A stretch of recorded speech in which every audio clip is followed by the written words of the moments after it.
যখন আল্লাহ তাআলা আদম আলাইহিস সালামকে পৃথিবীর মধ্যে প্রেরণ করে, তখন আল্লাহ তাআলা এই বিষয়টা বলে দিয়েছে, ইহবিতু মিনহা জামিআ ফাইম্মা ইয়াতিয়ান্নাকুম মিন্নি হুদা ফামান তাবিআ হুদায়া ফালা খাউফুন আলাইহিম ওয়ালা হুম ইয়াহজানুন।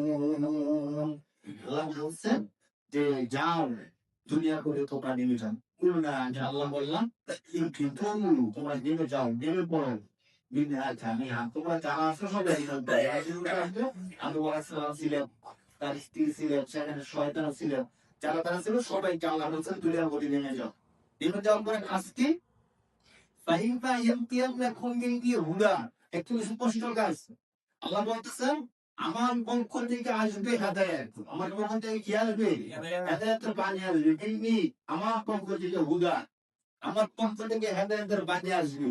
এত সহজ কথা। ফামান তাবিআ হুদায়া, আমার পক্ষ থেকে যে হেদায়েতের বাণী আসবে, এই হেদায়েতের বাণীকে যে অনুসরণ করবে, ফামান তাবিআ, মন গড়ে আমাদের না, কেউ কোন কিছু বলছে শুনছি আমি মানতেছি এখন না, আমার মন চাইতেছে আমার ভালো লাগতেছে এই জন্য করতেছি তা না, বরং আমি আল্লাহর পক্ষ থেকে হেদায়েতের যে বাণী আসবে ওই বাণী যারা অনুসরণ করবে, ফালা খাউফুন আলাইহিম ওয়ালা হুম ইয়াহজানুন। দুনিয়ার মধ্যে তার কোন ভয় নেই, আখিরাতেও তার খুব বেশি টেনশন। সুবহানাল্লাহ। এই কথা বলছেন কে ভাই? আল্লাহ।